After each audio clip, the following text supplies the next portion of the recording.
할렐루야. 네, 오늘 이 자리에 나오신 여러분들을 예수님의 이름으로 환영하고 축복합니다. 하나님께서 우리의 마음을 열어주셔서 우리 말씀이 오늘 이 마음밭에 잘 심겨지게 되기를 예수님의 이름으로 간절히 축복합니다. 네, 계속해서 우리는 매주 수요일마다 영적 전쟁에 대한 이야기를 함께 나누고 있습니다. 우리 지난주에는 여리고성 전투에 대해서 함께 나눴죠. 여리고성 전투에서 이길 수 있었던 그 비결은 무엇이었나요? 바로 하나님께 순종하는 마음이었습니다. 내 뜻대로 하는 것이 아니라 하나님께서 원하시는 대로, 하나님께서 명령하시는 대로 그대로 행할 때 그 전쟁에서 이길 수 있었습니다.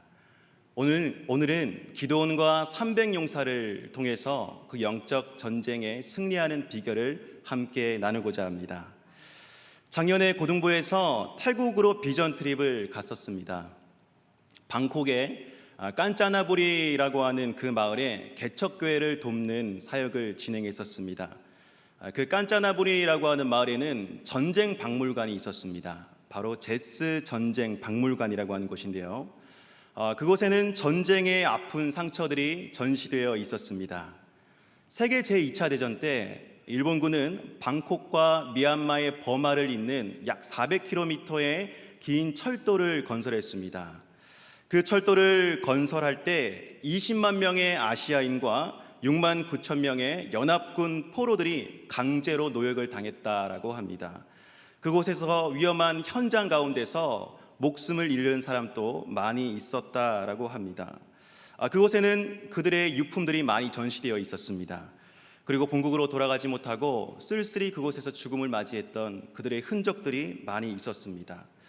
보는 내내 정말 가슴이 먹먹했습니다. 위에 보시면은 그들이 썼던 군모와 또 그들이 어떻게 강제 노역을 당했는지에 대한 모형이 나와 있고요. 또 그 다음에 그들의 유골까지 이렇게 전시되어 있는 모습을 볼 수 있었습니다. 전쟁의 결과는 참 비참합니다. 전쟁은 모든 것을 파괴하고 소멸하기 때문에 그렇습니다. 또한 전쟁은 사람에게 죽음의 두려움과 공포를 안겨다 줍니다. 그래서 전쟁은 놀이나 장난이 아니지요. 전쟁이라는 것은 다시 떠올리기 힘든, 기억하기 어려운 그러한 아픈 상처임에는 틀림없습니다. 그런데 각 나라마다 전쟁 박물관이라는 것을 만들어서 그 전쟁을 다시 기념하더라는 것입니다. 왜 그 아픈 상처를 다시 떠올리게 만들까요? 왜 그 전쟁 박물관을 만들어서 전쟁에 대해서 다시 기억하게 하는 것일까요? 그것은 다시는 그 전쟁에 패배하지 말자라는 의미가 담겨져 있습니다. 나라의 힘이 없어서 전쟁에 진다는 것이 얼마나 비참한 것인지 다시 한번 깨닫고 목숨을 걸고 더욱더 이 나라를 지켜내자라는 그런 의미가 담겨져 있습니다. 그런데 여러분, 성경에 보니까 우리가 더욱더 목숨을 걸고 대비해야 되는 전쟁이 있다라고 이야기를 합니다. 바로 영적 전쟁입니다. 이 전쟁은요, 총소리가 들리지 않습니다. 포탄 소리도 들리지 않습니다. 적이 눈에 보이지도 않아요. 그런데 많은 사람들이 죽습니다. 많은 사람들의 인생이 망가집니다. 그리고 서로 싸우게 돼요. 또 관계가 끊어지게 됩니다. 눈에 보이진 않지만 정말 끔찍한 결과를 초래합니다. 성경은 이 전쟁에 대해서 분명히 말하고 있어요. 이 전쟁은 혈과 육을 상대하는 전쟁이 아닙니다. 이 전쟁은 세상의 어둠의 주관자들과 악한 영들을 상대하는 전쟁이다 라고 명확하게 이야기하고 있습니다. 그러니 눈에 보이지 않는 세상의 어둠의 주관자들, 악한 영들, 우리가 어떻게 맞서 싸울 수가 있겠습니까? 확실히 불가능한 싸움입니다. 그런데 하나님께서는 그 전쟁에 대적하라고 말씀하십니다. 그리고 우리가 그 전쟁에 싸워서 이길 수 있다라고 말씀하십니다. 오늘 또 하나님께서는 기드온과 300용사를 통해서 우리에게 말씀하고 계십니다. 그 영적 전쟁에서 승리할 수 있는 비결을 말씀해주고 계십니다. 과연 그 영적 전쟁에서 승리할 수 있는 비결은 무엇일까요?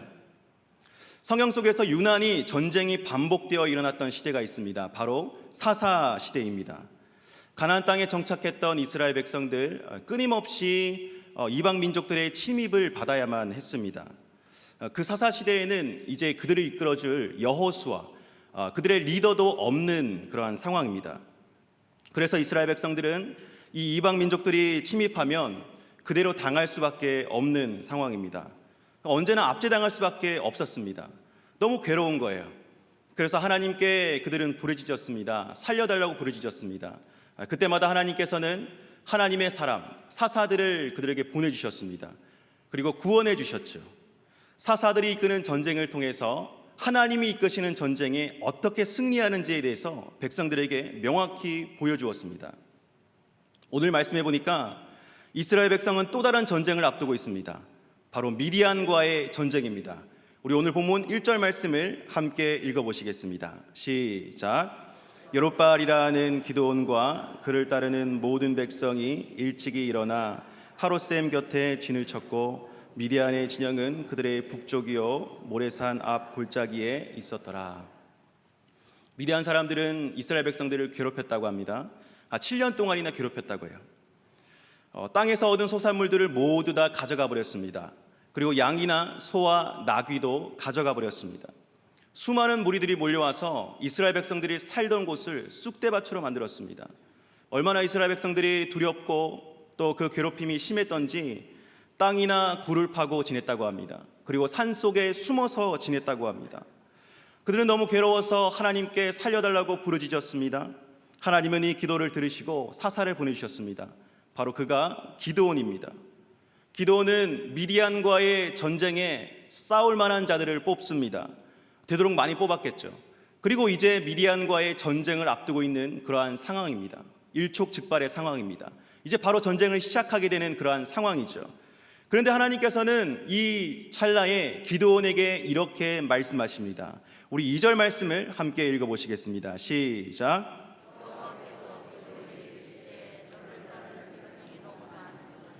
내가 그들의 손에 미디안 사람을 넘겨주지 아니하리니 이는 이스라엘이 나를 거스러 스스로 자랑하기를 내 손이 나를 구원하였다 할까 함이라. 하나님께서 싸움에 나간 이스라엘 백성들 숫자가 너무 많다라고 이야기를 하십니다. 전쟁에 나가면 숫자가 많아야 이길 확률이 큽니다. 도대체 이스라엘 백성들의 그 군사들의 숫자가 얼마나 많길래 하나님께서 그 백성들의 숫자가 많다고 하시는 걸까요? 3절 말씀해 보니까 하나님께서 두려움에 떠는 자들 2만 2천 명을 돌려보냈다고 말씀하십니다. 그리고 남은 자가 1만 명입니다. 그러면 원래 이스라엘이 싸움에 나갈 자들이 몇 명이었다는 이야기입니까? 3만 2천 명이었다는 말입니다. 3만 2천 명이라고 하면 그래도 숫자가 많지 않느냐라고 생각할 수도 있습니다. 그런데 그 이스라엘 백성들이 상대하는 미디안 군사들의 숫자는 몇 명이었습니까? 뒷부분에 나와 있는데요, 16만 5천 명이었다고 합니다. 5배나 숫자 차이가 납니다. 이 싸움은 싸워봤자 불가능한 싸움입니다. 그런데 하나님은 2만 2천 명을 돌려보내라고 말씀하십니다. 그 2만 2천 명이 어떤 사람들이었다고요? 마음의 두려움에 떠는 자들이라고 했습니다. 두려워 떠는 자들은 전쟁에 나아갈 수가 없습니다. 전쟁에 나가면 패배하기 때문에 그렇습니다. 여기서 우리는 영적 전쟁의 승리의 비결을 한 가지 알 수 있습니다. 바로 우리의 마음을 지키는 것입니다. 이 마음이요, 먼저 하나님께 사로잡혀야 됩니다. 마음이 빼앗겨버리면 백전백패입니다. 그래서 사탄은 우리의 마음을 빼앗기 위해 온갖 수단과 방법을 가리지 않습니다. 왜냐? 이 마음만 움직이면 사람은 행동은 자동으로 따라오기 때문에 그렇습니다. 여러분, 때로 우리 마음에 우리가 원치 않는 그러한 감정들이 일어날 때가 있죠. 분노의 감정, 우울의 감정, 또 두려움의 감정, 괴로움 등 이러한 감정들 우리가 원치 않지만 우리 마음속에 갑자기 불일 듯이 일어나는 경우가 많이 있습니다. 그리고 그 감정이 우리가 컨트롤할 수 없는 상황에 이를 때도 있습니다. 그래서 그것이 어떠한 행동으로 나타날 때가 있죠. 얼마 전 뉴스에서 이런 소식을 들었습니다. 한 부부가 부부싸움을 했다라고 합니다. 아마도 강가에서 부부싸움을 한 것 같아요. 그런데 아내가 갑자기 화를 못 이겨서 그 물에 뛰어들었다고 합니다. 이 뛰어든 모습을 본 남편이 그 아내를 구하려고 같이 뛰어들었는데 그 아내는 그 강에서 흘러내려가다가 수초에 걸려서 살아나게 되고 그 남편은 구하려고 들어갔다가 죽게 되었다는 이야기를 들었습니다. 참 비참한 이야기죠. 홧김에 했던 이 행동이 이러한 비참한 결과를 맞이하게 되었습니다. 부부싸움을 하기 전에 이들이 이러한 일이 있을 것이라고는 상상조차 못했을 것입니다. 그런데 그 마음에 분노의 감정이 계속해서 요동치니까 이 감정이 주체가 안 되니까 이러한 비극적인 일들로 이어지게 된 것입니다. 그리고 또 다른 비극적인 소식들을 우리는 계속해서 접하죠. 어떤 소식입니까? 바로 자살 소식입니다. 우리나라는 OECD 가입 국가 중에 자살률이 1위라고 합니다. 한 10년 정도 그 1위라는 자리를 놓쳐본 적이 없습니다. 도대체 몇 명이 자살을 하면 1위가 됩니까? 매일 37.5명이 스스로 목숨을 끊는다고 합니다. 그러니까 한 해에만 약 1만 4천 명 정도가 스스로 목숨을 끊는다고 합니다. 여러분, 현대에 전쟁이 일어나도 이처럼 많은 사람들이 죽진 않습니다. 그런데 총소리 한 발 안 나는데, 포탄 소리도 들리지 않는데 사람들이 이렇게 많이 죽어갑니다. 왜 이들이 이렇게 죽어가는 것일까요? 저는 스스로 목숨 끊는 사람들이 도대체 어떤 생각으로 자살할까 가만히 한번 생각을 해봤습니다. 그렇잖아요. 자기 목숨을 자기가 스스로 끊는다는 것 쉬운 일이 아닙니다. 그런데 이 마음속에 감정이 계속해서 요동치니까 우울한 마음, 괴로운 마음, 슬픈 마음, 나조차도 어떻게 주체할 수 없는 그러한 마음들이 계속해서 올라오다 보니까 그것이 자살로 이어지게 되는 것입니다. 도대체 이러한 감정을 누가 그 마음속에 불어넣어 주는 것이며 누가 그 마음에 그 감정이 요동치게 만드는 것일까요? 사랑하는 여러분, 우리의 마음이 어떠한 것에도 빼앗기게 되지 않기를 바랍니다. 우리의 마음이 하나님의 손에 먼저 사로잡혀서 영적인 전쟁에 승리하시는 저와 여러분 되시기를 예수님의 이름으로 간절히 축복합니다. 하나님은 이스라엘 백성들을 이제 10,000명을 남겨두셨습니다. 이 10,000명이 누구라고 했죠? 그 마음이 빼앗기지 않은 자, 그 마음에 두려움이 없는 자들, 그 10,000명을 남겨두셨습니다. 자, 이제 싸움을 시작해야 됩니다. 1만 명하고 16만 5천 명, 사실 상대가 되지 않지만 그래도 싸워야 합니다. 그런데 하나님은 마지막으로 한 번 더 안 된다라고 말씀하십니다. 더 숫자를 줄여야 된다라고 말씀하십니다. 아직도 숫자가 많다라고 하시며 다른 조건을 요구하십니다. 이 백성들을 물가로 데려가시죠. 그리고 그곳에서 물을 마시게 합니다. 전쟁에 대치하고 있는 상황, 긴장감 넘치는 상황이죠. 목이 너무나도 말랐을 것입니다. 그런데 그들을 물가로 데려갔습니다. 사람들이 물 마시는 모습 가지각색으로 물을 마시기 시작합니다.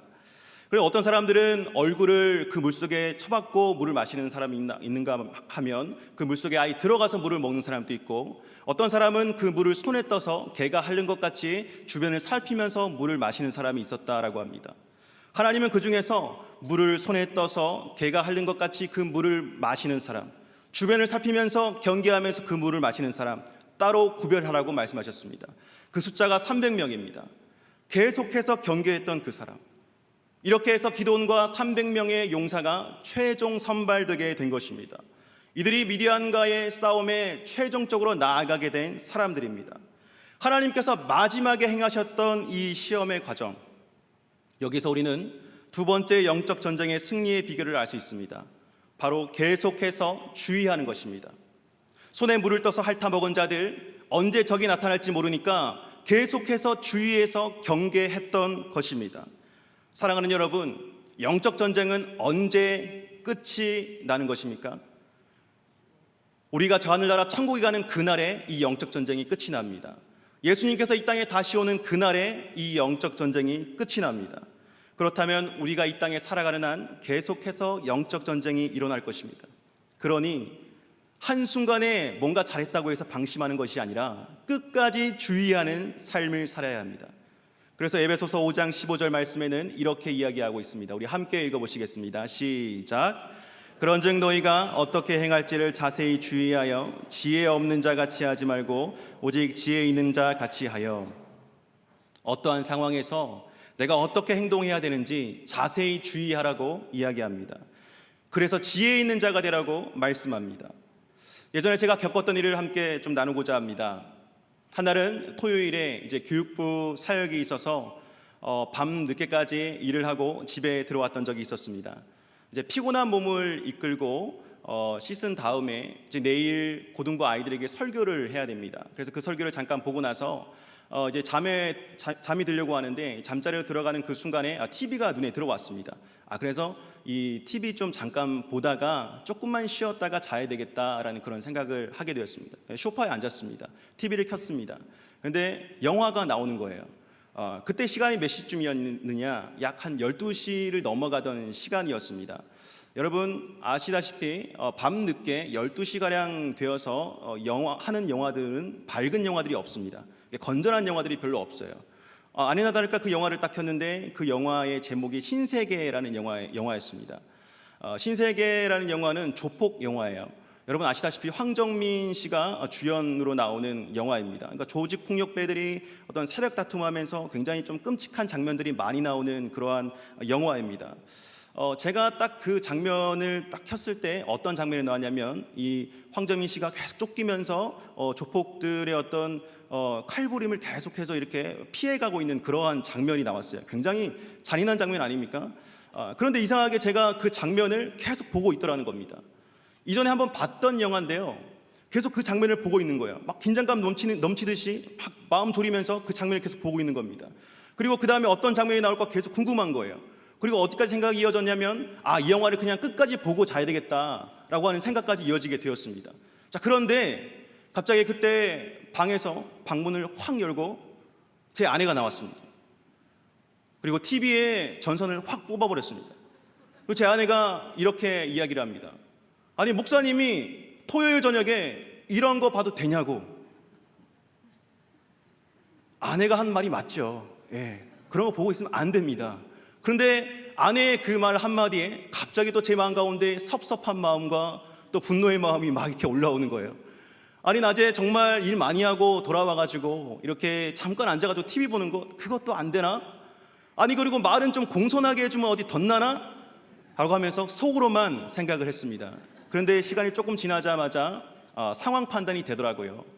이러면 안 되겠지, 내일 말씀을 전해야 되는데. 그래서 그냥 그 자리로 바로 들어가서 잠을 청했습니다.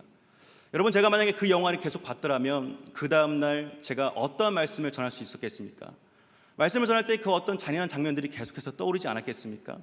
그리고 제 마음속에 섭섭한 감정과 분노의 감정을 아내에게 쏟아내었더라면 아내와 또 화해하는 데 굉장한 시간이 걸렸겠죠. 우리가 계속해서 주의하며 경계하지 아니하면 언제 넘어질지 모릅니다. 그냥 내가 신앙이 좋다고 해서 계속해서 그 상태가 유지되는 것이 아닙니다. 계속해서 사탄은 우리를 노립니다. 틈을 노립니다. 조그만 틈이 있어도 그 틈을 비집고 들어와서 우리의 모든 것을 무너뜨립니다. 사랑하는 여러분, 내가 있어야 될 곳이 아니라면 빨리 벗어나시기를 바랍니다. 내가 보지 말아야 될 것, 듣지 말아야 될 것이 있다면 그 자리를 빨리 벗어나시기를 예수님의 이름으로 간절히 소망합니다. 끝까지 주의하여 지혜로운 자로 살아가시는 저와 여러분 되시기를 예수님의 이름으로 축복합니다. 결국 마음을 지켜냈고 끝까지 주의하여 경계했던 기드온과 300명의 용사, 이들은 하나님 손에 붙잡힌 군사들이었습니다. 미디안과의 전쟁에서 승리할 수 있었습니다. 앞서 말씀드렸듯이 여러분, 우리가 매일같이 반복되는 그 영적 전쟁은 눈에 보이는 싸움이 아니라고 했습니다.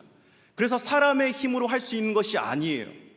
그런데 성경은 그 영적 전쟁에 승리할 수 있는 비결, 그 지혜와 지식에 대해서 계속 우리에게 알려주고 있습니다. 순종해야 되고, 계속해서 주의해야 되고, 계속 마음을 지켜야 되고, 계속해서 하나님만 바라보고 따라가라 라고 이렇게 이야기를 해주고 있습니다. 그런데 그 모든 것들의 공통점이 무엇이냐? 우리 스스로 힘으로 뭔가를 하려고 하면 절대 되지 않는 부분이라는 것이에요. 우리 스스로의 힘으로 우리 마음을 지켜낼 수가 없습니다. 우리 힘으로 끝까지 주의하여 경계하며 행할 수가 없습니다. 얼마든지 넘어질 수 있어요. 살아가다 보면 그렇잖아요. 목회자도 넘어집니다. 실수할 수도 있고 실패할 수도 있습니다. 절망적이죠. 그런데 하나님은 우리에게 기쁨의 소식을 한 가지 들려주셨습니다. 하나님은 이미 우리가 싸워야 할 그 영적인 전쟁을 이미 이겨 놓으셨다는 것입니다. 바로 예수 그리스도로 말미암아 그 영적인 전쟁을 이미 이기셨습니다. 성령님께서는 이미 저와 여러분들 마음 안에 계십니다. 우리보다 앞서서 간구하고 계십니다. 어렵고 힘든 상황을 뛰어넘을 수 있는 지혜와 용기도 주십니다. 사사기를 가만히 들여다보면 이 사사들이 선도에 서서 이 백성들이 이끌고 나갈 때 하나님의 영에 감동되는 모습을 많이 볼 수 있습니다.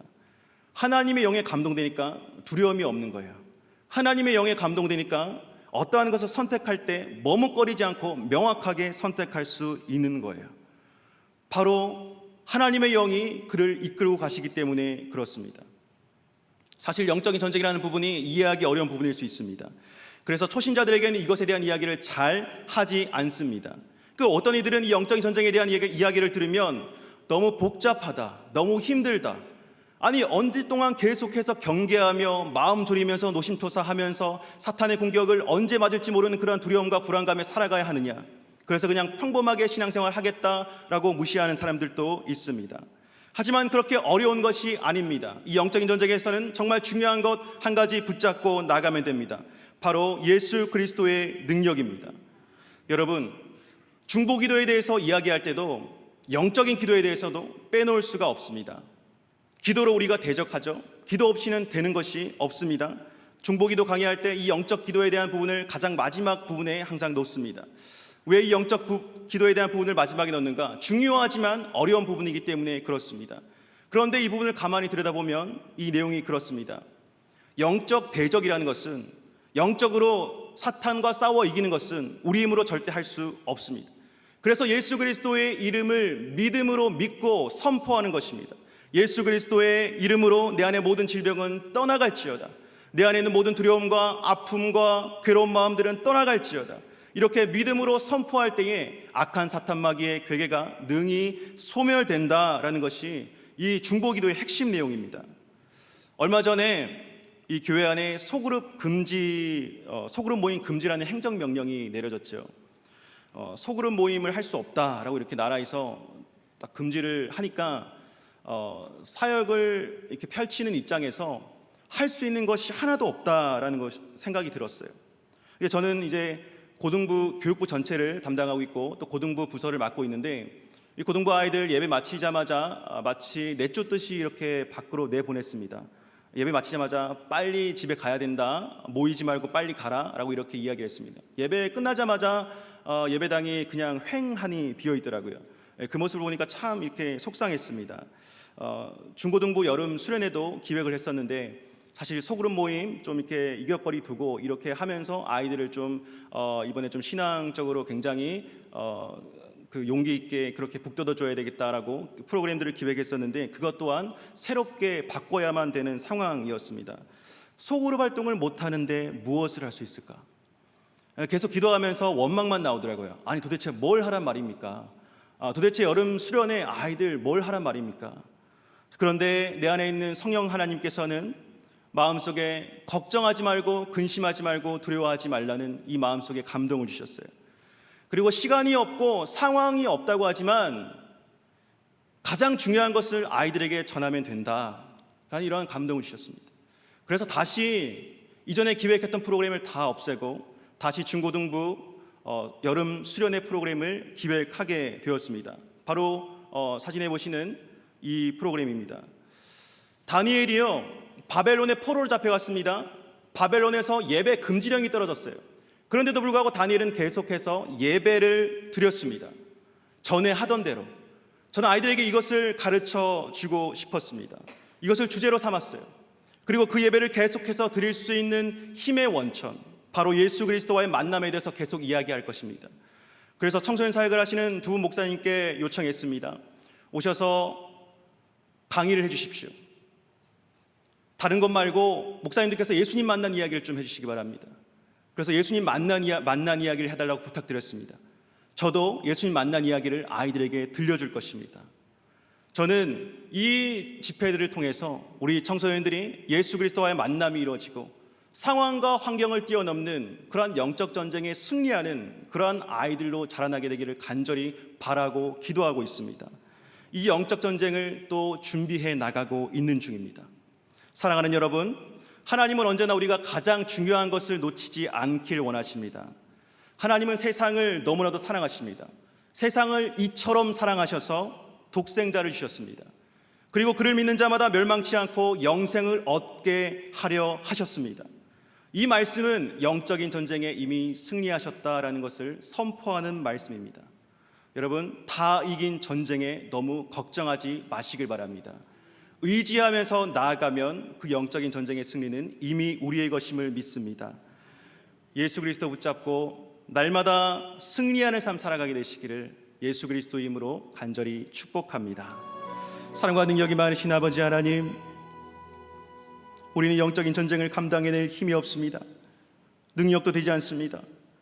아버지 하나님, 날마다 노력하나 넘어지고 실패합니다. 하지만 주님, 우리에게 복음의 소식을 들려주셨사오니 예수 그리스도를 믿는 그 믿음 안에서 모든 승리를 이미 이루었음을 우리에게 확실히 밝혀주시니 감사드립니다. 하나님, 늘 우리 가운데 찾아오는 그 유혹과 시험 담대히 이길 수 있도록 도와주시옵소서. 우리가 있는 상황과 환경 자세히 주의하여 살피길 원합니다. 우리 마음 가운데 원치 않는 마음이 일어날 때 그것을 분별해내길 원합니다. 아버지 하나님, 그 모든 것들을 이길 수 있는 능력, 하나님의 전신갑주를 입고 살아갈 수 있도록 역사하여 주시옵소서. 하나님, 우리 교회 여름 수련회를 준비하고 진행하고 있습니다. 하나님, 진행하고 프로그램 준비하는 모든 손길들 붙잡아 주시옵소서. 지치지 않도록 도와주시옵소서. 하나님이 어려운 시기에 영적인 돌파구를 찾고자 합니다. 주여 보여주시옵소서. 들려주시옵소서. 우리가 그것을 바라보며 힘차게 나아갈 수 있도록 도와주시옵소서. 특별히 상당교회를 축복하여 주셔서 더욱더 기도하게 하시고 더욱더 주님의 것을 바라보게 하시고 더욱더 성령 충만하여 아버지 하나님의 일들을 이루어내는 하나님의 군사 될 수 있도록 역사하여 주시옵소서.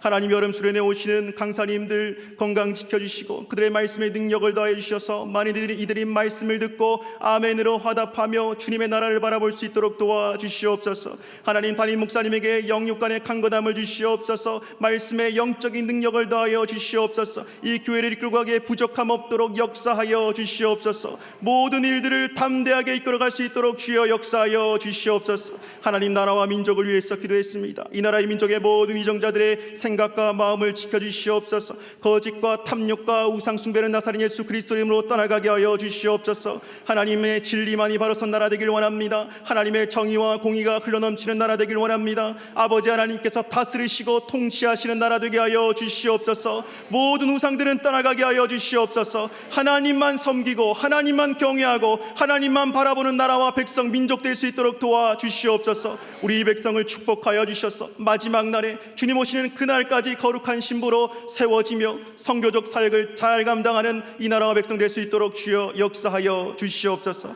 감사드리며 예수님 이름으로 기도드립니다. 아멘.